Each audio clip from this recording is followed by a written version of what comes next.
초등학교 시절에 교회에서 성경 말씀을 들을 때면 이 물음표를 갖게 하는 사건들이 종종 있었습니다. 그 중에 하나의 사건이 바로 민수기 20장의 말씀입니다. 어렸을 때 이런 생각을 했습니다. 여러분, 모세가 지도자가 되고 싶어서 됐나요? 불러도 대답 없는. 네. 여러분, 모세가 지도자가 되고 싶어서 된 게 아닙니다. 하나님이 부르셨잖아요. 그리고 누가 애굽에 간다 그랬나요? 하나님이 보내셨죠. 누가 지팡이 잡고 간다고 했나요? 누가 주셨습니까? 하나님이 주셨지 않습니까? 애굽 궁정에서 좀 사나했더니 쫓겨나서 광야에서 양을 치고 살면서 고생합니다. 그렇게 살다가 또 하나님의 부르심을 받아 이스라엘 백성들을 인도해 내는데 또 광야로 와서 고난을 당하게 됩니다. 이끄는 동안에 백성들은 오늘 모세에게 원망하고 불평하고 짜증냈던 것처럼 여전히 변함없이 한결같이 우리들과 똑같이 하나님 앞에 불평하고 원망하고 짜증내는 이러한 모습을 보이고 있는 것이죠. 어린아이들과 설교할 때 이스라엘 백성들을 제가 세 글자로 요약합니다. 이스라엘 백성들의 특징이 있는데요. 특징이 뭐냐 하면 원망하고 불평하고 짜증냅니다. 그래서 원불자. 이스라엘 백성들은 원불자입니다. 원망과 불평과 짜증, 변함없이 그들의 삶 가운데는 이것이 늘 따라다니고 있는 것이죠. 그래서 모세가 바라보고 꿈꾸던 것이 무엇이었을까요? 가나안 땅 들어가는 것 아니겠습니까? 근데 오늘 민수기 20장에 하나님의 명령대로 하지 않고 명하지 않고 반석을 2번 쳤다고 그렇게 꿈꾸었던 가나안 땅을 못 들어가게 하실까? 저에게는 늘 이게 물음표가 있었습니다. 여러분, 인간적으로 생각해도 하나님이 좀 너무하신 것 아닐까요? 여러분, 모세 입장에서 생각하면 너무 억울한 일 아니겠습니까? 자, 모세가 억울하다 1번으로 써주세요. 억울하다 1번 누르시면 돼요, 댓글로. 자, 당연하다 2번. 여기 한번 투표해 볼까요? 손들기가 좀 그렇지요. 근데 많은 사람들은 하나님 너무하십니다. 이런 생각을 아마 하실 것입니다. 저도 역시 그런 생각을 했습니다. 그러나 성경은 오늘 분명하게 하나님은 단호하게 말씀하십니다. 아니라는 것입니다. 사람들의 마음에 이해가 됩니다. 얼마나 힘들었을까. 모세의 삶이 이해가 됩니다. 여러분, 동정론이 일어날 수도 있을 거예요. 100이면 100. 아마 모세처럼 누구라도 다 그렇게 했을 것입니다. 그리고 그렇게 화를 낸 모세 모두가 이해할 거예요. 나도 그런 상황이라면 그랬을 것입니다. 그렇게 스스로를 합리화하면서 또 모세를 이해하는 분들도 있을 것입니다. 그러나 오늘 성경은 하나님 앞에서는, 말씀 앞에서는 아니다라고 말씀하고 있습니다. 그럼 주님 말씀하시면 이라는 찬양 알고 계시죠? 주님 말씀하시면 내가 나아가리라. 주님 뜻이 아니면 내가 멈춰서리라.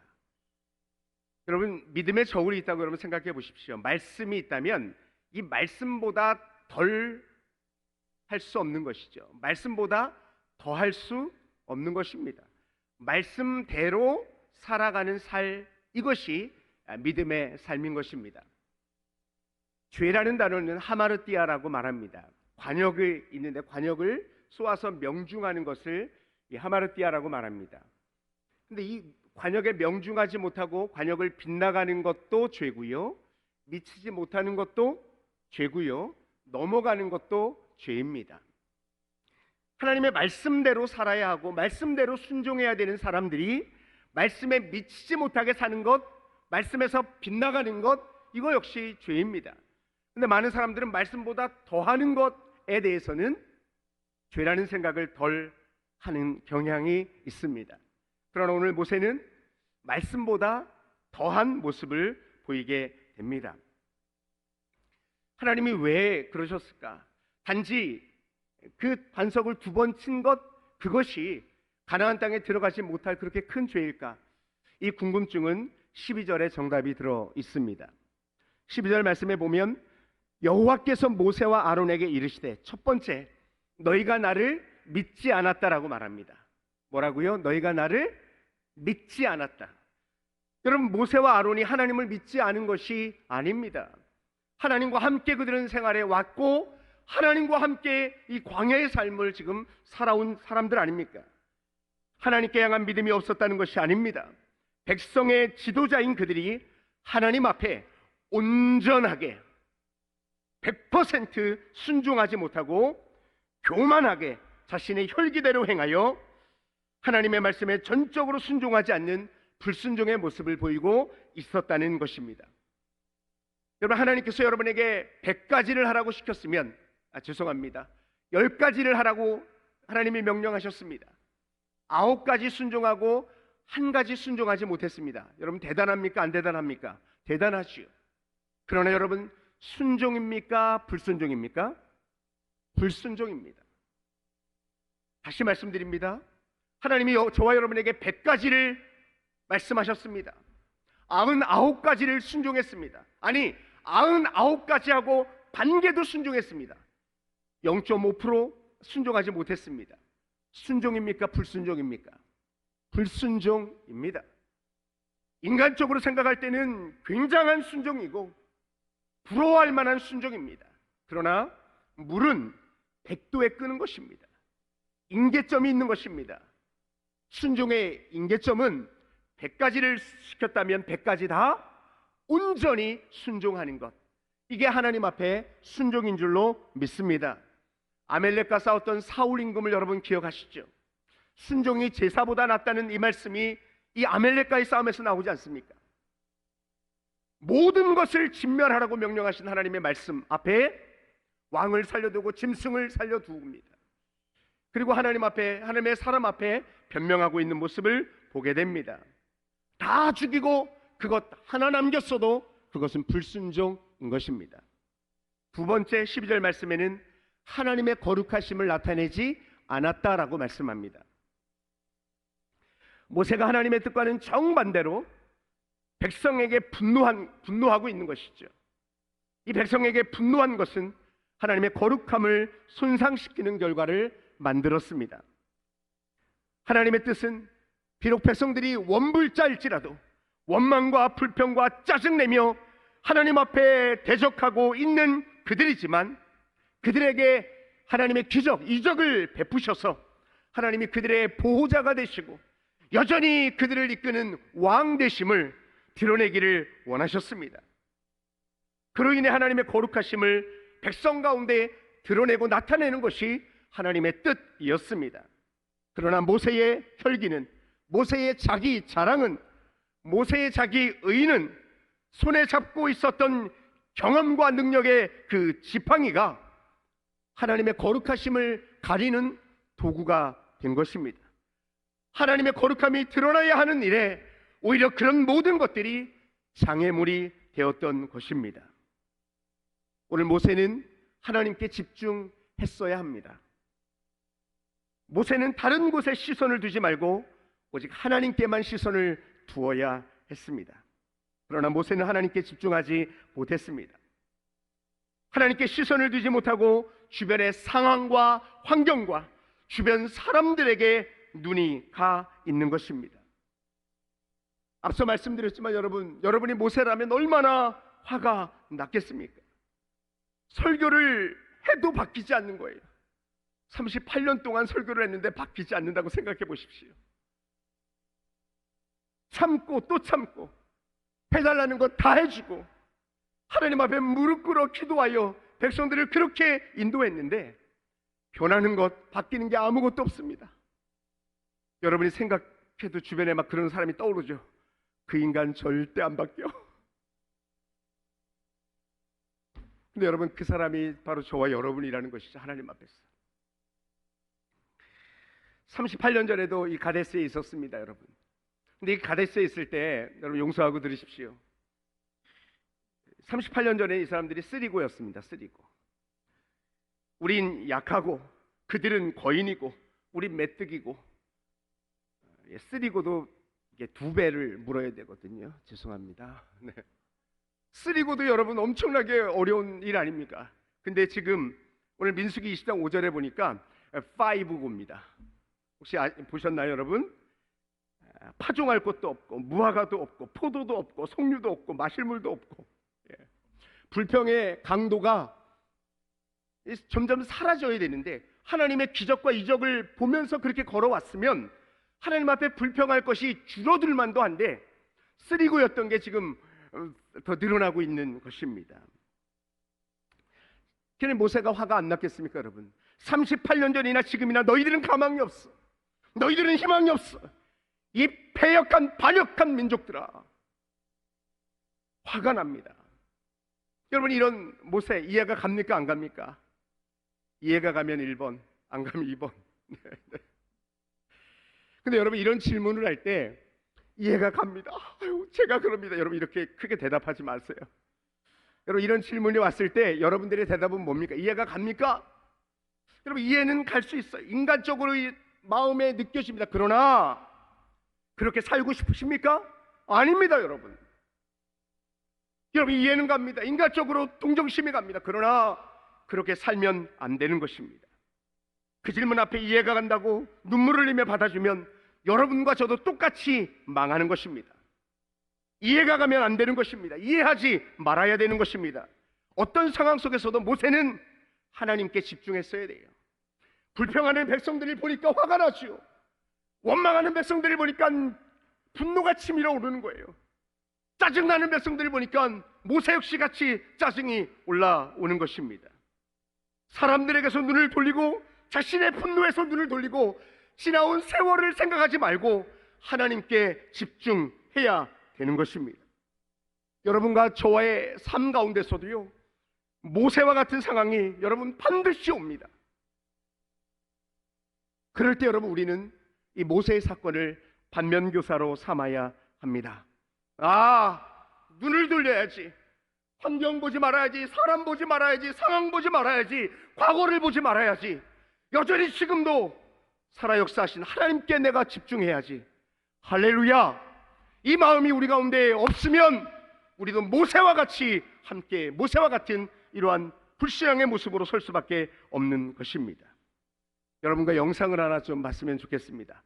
여러분, 영상을 볼 때 하얀 옷을 입은 사람들의 공 몇 번을 패스하는지 여기에 집중해서 볼 수 있기를 바랍니다.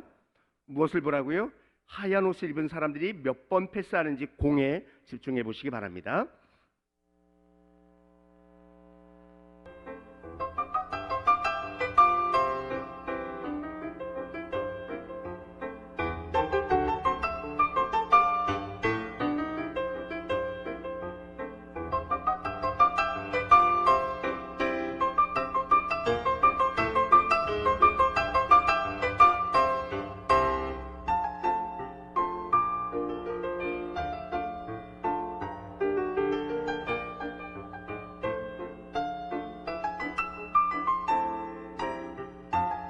자, 몇 번 패스했지요? 감사합니다. 근데 혹시 여러분, 정답 다음을 보십시오. 혹시 고릴라를 보셨나요?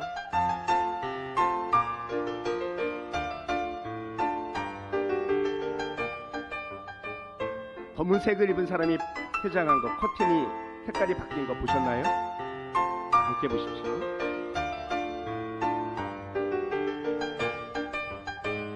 고릴라가 나타납니다. 검은 옷을 입은 한 사람이 빠졌습니다. 커튼 색이 바뀌었습니다.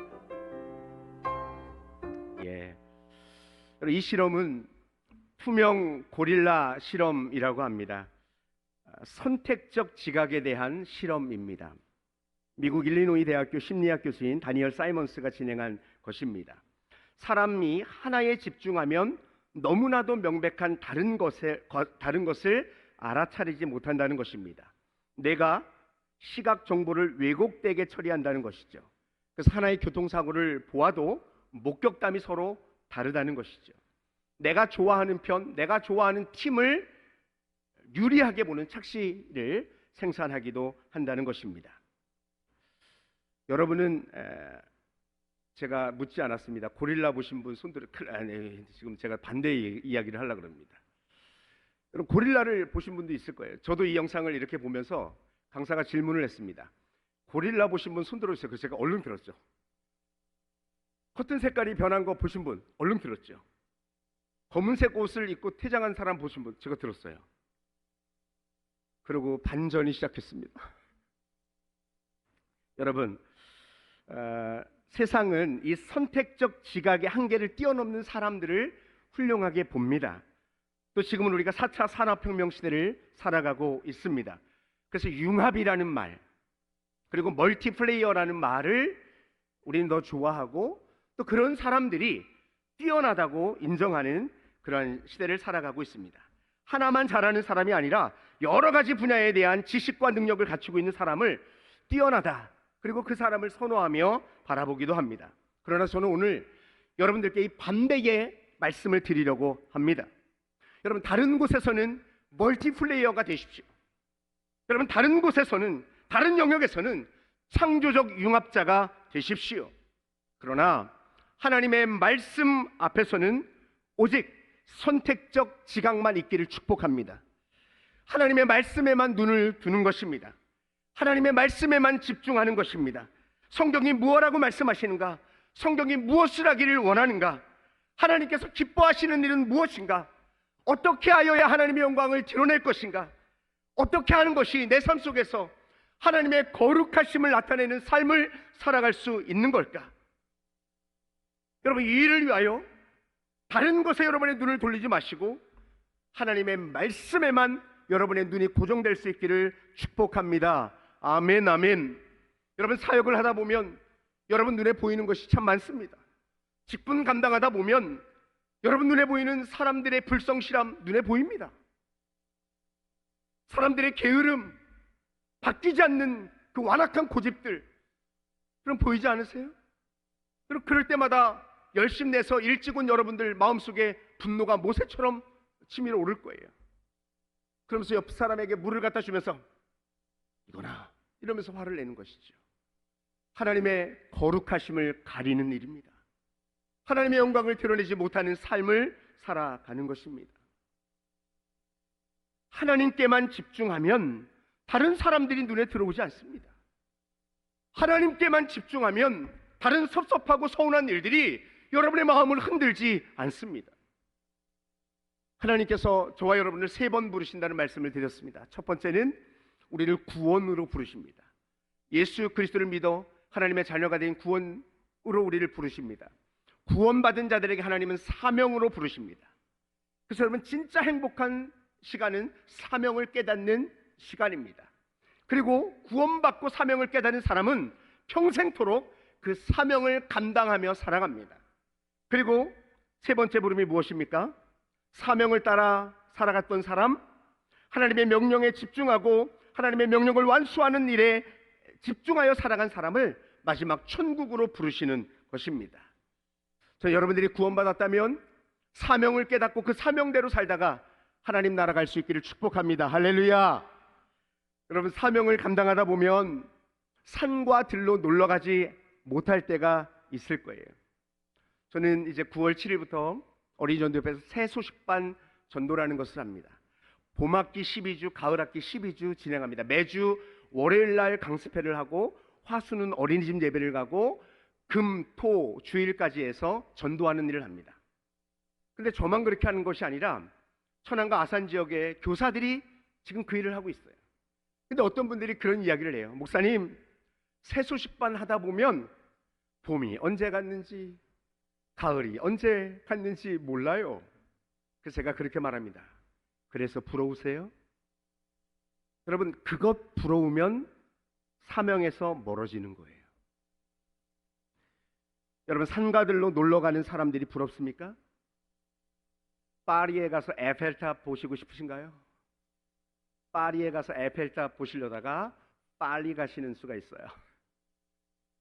여러분, 태어나서 한번 미국은 가봐야지 않겠어요? 이렇게 말하시는 분들 있어요.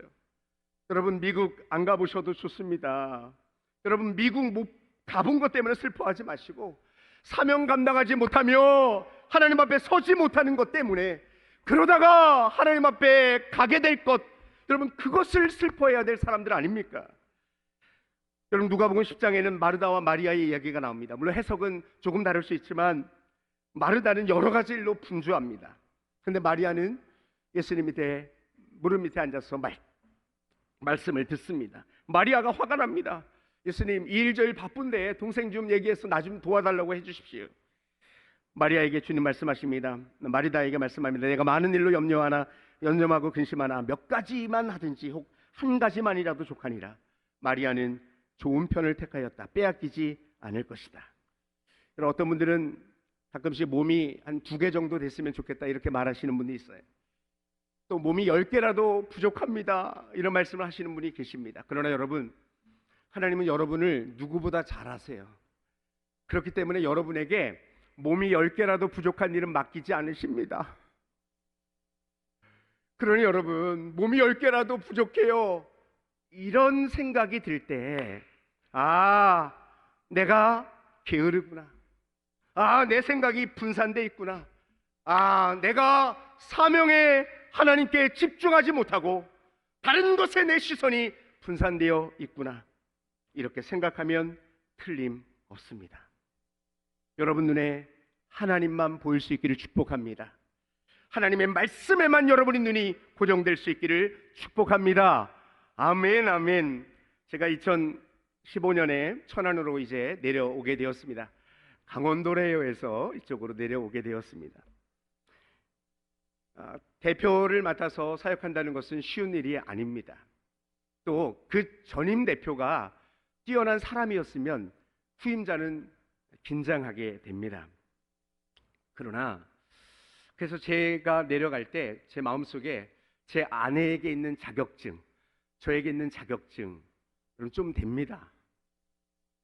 근데 그런 자격증을 좀 헤아려 보고 내려왔어요. 내려가면 야, 이런 일 하면 잘할 수 있겠다. 그리고 사역을 앞두고 제가 일주일 기도원에 가서 기도하면서 사역을 준비하는 시간을 갖게 되었습니다. 그때 하나님께서 제 눈을 마태복음 14장에 물 위를 걷는 베드로의 사건을 보게 하셨습니다. 여러분, 물 위를 걸을 수가 있나요? 말씀을 혹시 기억 안 나시죠? 여러분, 물 위를 걷는 건 쉽습니다.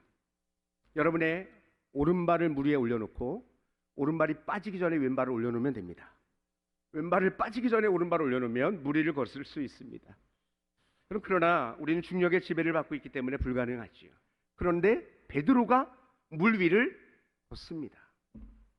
베드로가 물 위를 걷는 것은 무리가 아닙니다. 왜 그렇죠? 주님을 바라보았기 때문입니다. 주님을 바라볼 때 물 위를 걷는 기적 같은 일을 경험할 수 있었던 것입니다. 그때 하나님께서 제게 마음 가운데 네가 가지고 있는 학위, 네가 가지고 있는 자격증, 네가 가지고 있는 물질 다 내려놓고 주님만 바라봐라. 예수님만 바라보고 하나님만 바라보면 물 위를 걷는 기적 같은 사역을 하나님이 펼쳐 가실 것이다. 그래서 제가 천안에 내려오면서 기적의 천안지회라는 네이밍을 했습니다. 하나님께서는 한순간도 실망시키지 않으시고 주님을 바라볼 때 물 위를 걷는 기적 같은 사역을 해올 수 있도록 인도해 주셨습니다. 전 여러분들에게 축복합니다.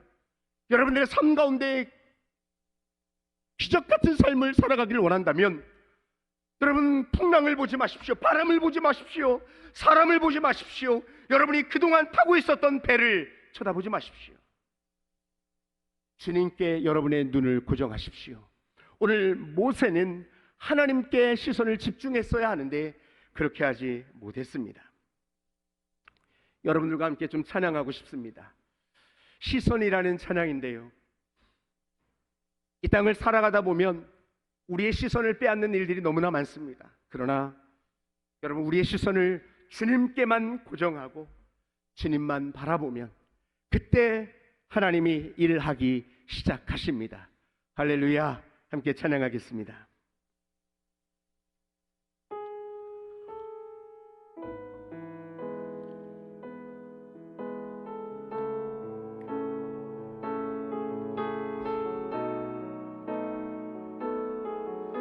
후렴부터 찬양할까요? 모든 시선을 주님께 드리고 전능하신 하나님을 느낄 때 세상은 주의 나라가 되고 하나님이 일하기 시작한 모든 시선을 주님께 드리고 모든 시선을 주님께 드리고 전능하신 하나님을 느낄 때 세상은 주의 나라가 되고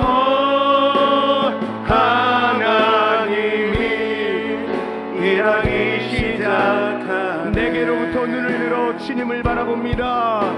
내게로부터 눈을 들어 주를 보기 시작할 때 주의 일을 보겠네.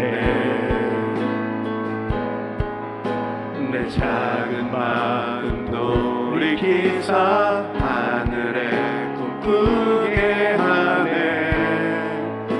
주님을 모든